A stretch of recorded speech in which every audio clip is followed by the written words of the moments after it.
What is this? You have... What are we doing? Huh? Are those yours? Are those yours?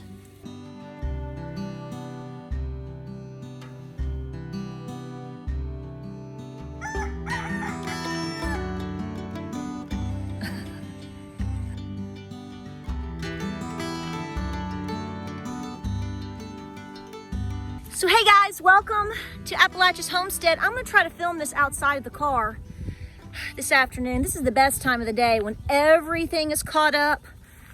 You know, you got up early, you got all your chores done, you've taken care of all your critters, you take care of all the stuff. Sometimes it honestly takes me until from 6 o'clock in the morning to 3 o'clock in the afternoon to get everything done to a stopping point. Sometimes it can be by noon. It just depends upon how much you have going on and what the weather is doing and everything else. Because somebody asked me, they're like, how in the world do you have time? They weren't being ugly. They were saying, how in the world do you have time to do videos or a live stream or anything like that? Well, it's kind of like Ruby Thews in Cold Mountain. You got to get up earlier. Now, we are expecting thunderstorms this afternoon. I hope we don't get them because I would love to walk you through the garden and show you everything, but I haven't planted anything yet. Not one single thing. We have had way too much rain. In fact, the hay cutters, all the farmers that cut hay, we were talking to some of them yesterday, they haven't even cut their hay yet. They normally like to cut hay around here into the first, second week of May. It's been way too wet, so haven't even been able to plant yet. I'm not gonna stress about it because I've been going over my books and I've been going over my Facebook memories and all this stuff. This is about the time of year over the past couple of years where actually this is when I plant all the way up to Memorial Day pretty much, because cold weather persists or we get a lot of rain. There's all kinds of different variables. So if you're a little bit behind where you wanna be, take a deep breath, don't give up, and just get out there and get it done when you can get it. Luckily, like I've talked about before, because the seasons I feel have kind of shifted, we typically can garden a lot for the most part all the way up till the end of October, sometimes into November. Just depends on the situation. So I choose to not be stressed. It's gonna get done. Give me a fist bump. So listen, I'm gonna be answering some questions. I'm gonna make a little series of videos for you, because if I answer all these questions, then it's going to be like a 45-minute video, and you don't want to see that. You won't, I don't know if you'll sit through 45 minutes, but I want to be able to answer and pinpoint certain topics or questions with shorter videos. So this is what we're doing today. I thought about this answer, I thought about this question, and I was going to take notes, and I thought, no, I'm going to treat this series just like I would if it was me and you sitting down with a cup of coffee and a nice warm slice of pecan pie. Please add the whipped cream and the ice cream too. Okay, right? Okay. So I was asked through a comment last week by a young wife and mother. She said, Patera, we've pretty much gone from city to country. We just literally bought and moved to 10 acres. And I would love to get your input on what we need to be doing. She kind of went through the scenario of they've bought the acreage, they have moved, so that's behind them, and they are living, there was a trailer on the property, so their family is living in a trailer. Now that's kind of all that I know. I don't know the exact location, but I do know the question, and this is what I'm going to answer to you right now. What do you do next? Gingy, have you got advice for this young homesteader? So let me begin by saying that it's not difficult for me to give you my opinion, but do understand that this is a broad brush answer, number one, and there's many variables that I don't know, or that could be different from person to person. So I'm going to treat this very generically. I have spoken on this topic many times in the past. I've even spoken about this topic at conferences, homesteading conferences. And so I've lived this. We've gone from city to country. We did that many years ago. And I want to say that, guys, a lot of times when you see things on social media, be it here on YouTube, any social media situation. Most of the time, I'm gonna get stung here by a wasp. That's city to country for you right there. You know, you have to remember that you have to be realistic in terms of understanding what you're seeing and who you're watching and how they present their content. I'm not judging anything, but what I'm saying is you need to use common sense.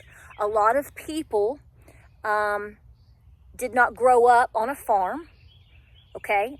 I'm not saying there's anything right or wrong about that, but what I'm saying is that it is a major lifestyle adjustment depending upon how far out you go, okay? So I'm going to absolutely treat this like this. This is the mama in me. I just switched Shania Twain's song up there on you. I'm going to talk to you like you're a young person that might be around my oldest child's age and you're looking to buy property or you're looking to get a home or what are you doing right now? So I'm going to give you the best advice from that mama perspective because frankly, it can apply to anybody. Okay, so assuming that the fact is that this person has already bought the land, whether it's 5 acres, 10 acres, 3 acres, whatever, they've already made the big move. My first statement is, I hope that you are in a position to where you can handle the payment and or you can handle the taxes, property taxes. That all depends upon how you did your loan or did you pay cash, et cetera, et cetera. Okay, so I'm just going to leave that right there. Okay, that's the first thing. So since we're already there, let me tell you, I would not plant a single thing in terms of a garden, traditional garden this year. Now, I'm going to give you that advice in May, and some of you are going to be like, how dare she say that? Well, yeah, I am saying it because there's a lot of things that a family has to do when they get onto a plot of land and property. And the first thing that I want to say to you is, number one, I don't care what people are doing on social media. I don't care what the neighbor is doing. I don't care what you see me doing. I don't care. You have to have a realistic approach in terms of this whole thing with your finances. Okay? This is not the time to be dorking around with your money. Okay? 10 years ago was a totally different scenario. 5 years ago was a totally different scenario. I understand and I totally respect the whole idea of getting out. I get it, okay? But you don't want to get out and sink, okay? So you have to understand that you're going to have, in most cases, one if not both adults bringing in some type of income and bringing that type of stability. Hopefully you have a nest egg. Hopefully you have good insurance for you and your family. This is no different whether you live in the suburbs, whether you live in an apartment, a condo, or out on 100 acres, okay? The number one concern coming from me for you, regardless of your scenario, is are you at this moment stable? Are you as debt-free as possible? Clearly, most people have a house payment, property payment. That's most people, okay? You make sure that you can handle that. Next to that, guys, you need to make sure that the home, be it a trailer, be it a log cabin, be it a traditional little brick house like us, whatever like that, that you have your bases covered, that your home is stable and safe. What that means, we could go 100 ways with that. Make sure your home is in working order, okay? Make sure the plumbing is good. Make sure that you have resources for air, heat. Make sure your appliances, whichever appliances you choose to use or not use, whatever, I get it, that they are in standing order. You want to make sure that your home first, number one, is comfortable and home to you long before you're worried about trying to create a home for a dairy cow or for chickens. I mean, you may not, in all honesty, may not want or may not be able to afford a dairy cow. I've totally been honest about that whole scenario for a long time. There's a lot of fantasy with people watching this lifestyle. You see a 10-minute, 20-minute video a couple times a week from somebody and people make assumptions about things. Well, I like to post videos and I like to show pretty things, But I'm telling you, this is an 18-hour job every single day, whether my husband is home or not. This is a total job, one way or another, just like anything else, probably more so actually. But you're not going to be able to function under a heavy amount of burden of financial stress. You're not going to be able to grow, and you're going to be so upset with yourself if you take on more than you are able to handle. So here's what I'm saying. This first year, don't plant a garden. You can plan your garden. I'm going to start walking back in case I have to get out of the wind. You can plan your gardens, okay? I get it. Now, should you plant some herbs? Maybe you've got a landscapes material and you can start planting really important perennials, pollinator attractors, herbs. Yes. What about berries, such as blackberries? Maybe some fruit trees. Yes. Okay, I knew I was going to have to bring it back in here so you can hear me better. It's a little bit cooler and there's no wind and there's no ticks. Ticks are big already this year. Oh my gosh. So listen, should you plant some things? Yes, I get that. That's like a one-day deal other than you planting it, making sure it's safe. You may have to fertilize it, give it a little bit of water. No big deal. But do not stress yourself out with thinking you're going to have to go plant 8 acres of food this year. I am encouraging you to get to your property, assess your finances, make sure you can handle it, make sure your home is in standing order. That could, like I said, that could be 100 things. I mean, do you want a well? You better, if you want well water, depending on where you live, you better get on the list of somebody coming to do that for you. You know, it took us, to get everything from start to finish, it took us 2 years here at this property. So that's what I'm saying. You've got to first focus on the move, the transition, the finances. Please try to be as debt-free as possible. Then you need to get a piece of paper and a pencil, okay? It's free, and sit down and make plans. But understand this is a long-term deal, okay? So you have to work with that. You can start planting things. You can start building compost. You can start laying out maybe where you want to put fencing in the future, because here's the deal. If you go, well, I want a cow or I want some goats, you're going to have fencing. And I can tell you, we use horse fencing, and I can tell you right now, depending on how much of that you use or how you use it, guys, fencing can cost you into the thousands upon thousands of dollars, okay? This is what I'm saying. A lot of people don't understand. Not that you can't understand it, but due to lack of experience, you look at a farm and you see all the cow and you see the hay and all these things, and you go, I want that. Well, a dairy cow, a barn, good fencing, I mean, that could cost you in total $30,000 plus dollars. Okay, the tractor right now, can you try to, a tractor. So this is what I'm saying. Don't overwhelm yourself. Get there, get established, and make a plan. I wouldn't be planting a garden this year. I know you may, but don't put too much pressure on yourself. Get the things in the ground that are more likely to be a perennial for you, that will come back and serve you down the line. Whatever that is, do that. Make sure you have your skill sets in check. If you just moved to a property and you've never canned tomatoes before, don't stress about growing the tomatoes this year necessarily and canning. No, do the things that I said. Go to your local markets or Mennonites, buy you a box, spend $12, $15, get a big old box of tomatoes, come home, teach yourself how to can. That's how I learned. Nobody taught me. I taught myself. I said, I want to know, I want to learn. I was living in the suburbs. I had a nice sizable garden. I had 4 chickens, and I knew that I was maxed out as far as what I could do on the outside so much, which is why we ended up eventually moving, so we could grow and expand.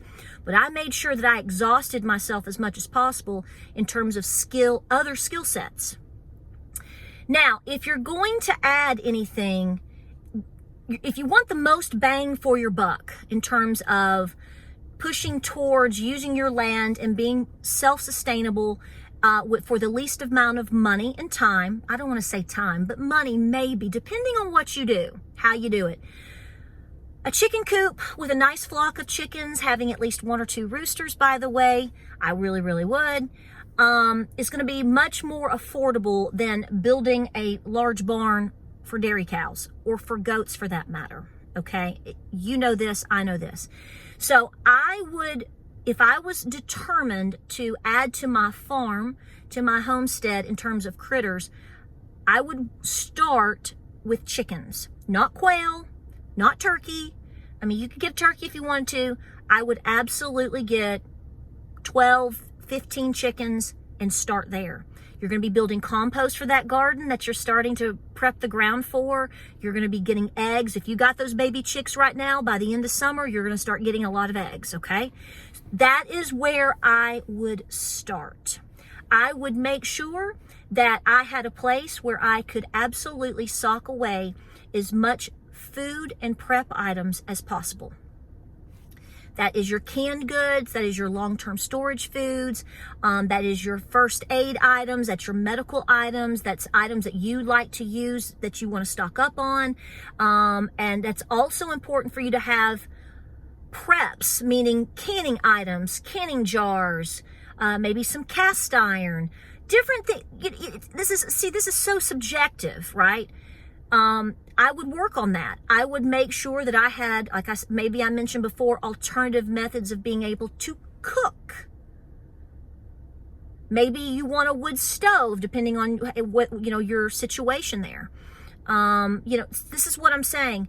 You got to start with being stable and the meat and the very basic bones of this whole thing before you worry about stretching yourself way far out. Because folks, we have no idea how bad things could really hit with the economy starting, let's just say from this day all the way till we don't know when.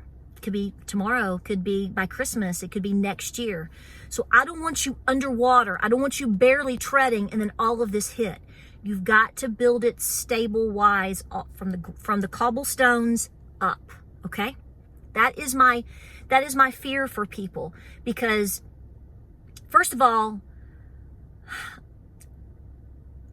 technically I wouldn't advise you to buy land and house right now because of interest rates and because of people's issues with debt and all of that. But if you're able to do it and you just did it, make sure you're getting it right from the get-go. Understand that this is something that takes time.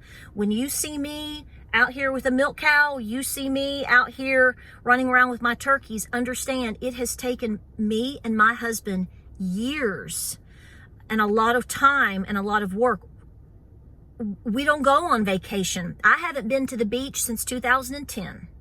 We don't do those things because this is where we are 24/7.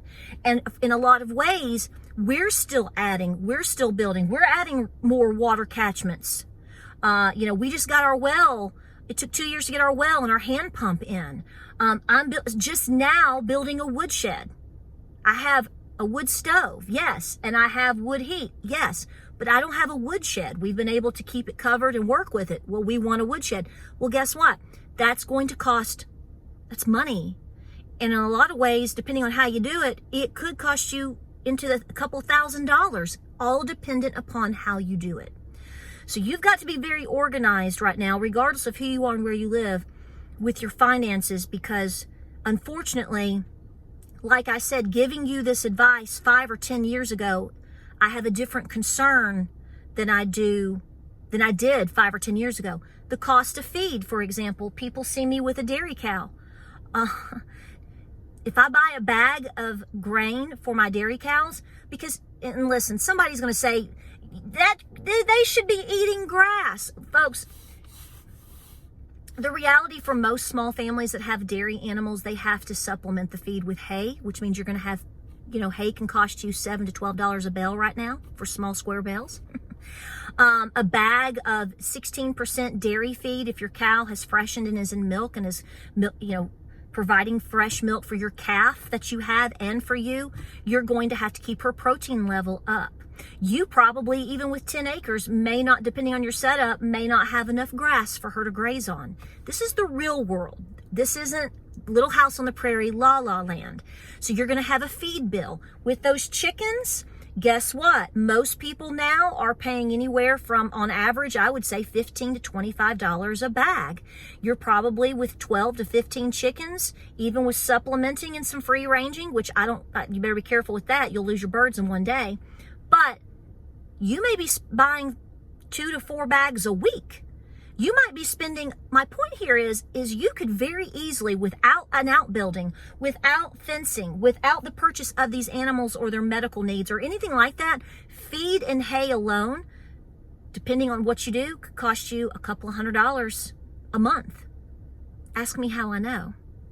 So the bottom line is, if you've already done it and you're already there, you better make sure you can hang with it. As far as the finances, make sure your home is safe and stable for you, your husband, your wife, whatever, and your children, and anyone else that could be moving in with you in the near future. Because see, you've got a land, you can have a homestead. Okay. I haven't even talked about the idea of whether or not you're actually going to build another house or whatever down the road. That's another whole issue. What's that going to look like? Start small. Time moves fast. You are safer, most likely, where you are, hopefully. And if there's anything that you've learned from this, you better make sure that your land is not restricted. If you have gone and bought 1 acre, 10 acres, 100 acres, and it is on restricted land, and this all depends upon where you are and all of these things, you could get in a heap of trouble down the road. So make sure there's no restrictions on your property so that you have the freedom to do these things that I just talked about or that you plan to do. And do not take the word of your realtor when you go to purchase. You make sure it is on paper and documented through the county, through your clerk's office, all the different ways you need to go. Don't take anybody's word for it, because half the time they don't know and they don't care. They just want to sell it and make the cash. So you have to do your homework on that, okay? I hope this video finds you well. This is a huge topic. It's hard to hit exactly what each person is looking for because everyone's financial situation, location, and circumstances are very, very different. But take it slow the first 12 months. Get to know your property. Get to know your land. You might think that spot over there is the best spot to put a hen house, or this spot over here is the best spot to put a garden. Get through the next 12 months. Watch what happens and then make that decision. It might be an area that floods. I wouldn't want my hen house there. I wouldn't want my garden there. And the only way you're truly going to know where you want what is by going through the process and the seasons of time, watching, writing, learning, documenting, making wise decisions as you go along. And for the last, I'm gonna say this again. Make sure your home is prepared, regardless of what intentions you have in the future, because there are no guarantees. Make sure your home is squared away. I hope this helped you. I hope it helped you out. And if you have more questions, let me know. We can expand on this, but I wanted to start here. Aim small, miss small, right? Like, subscribe, and share. We appreciate you all the time. We'll see you on the next video.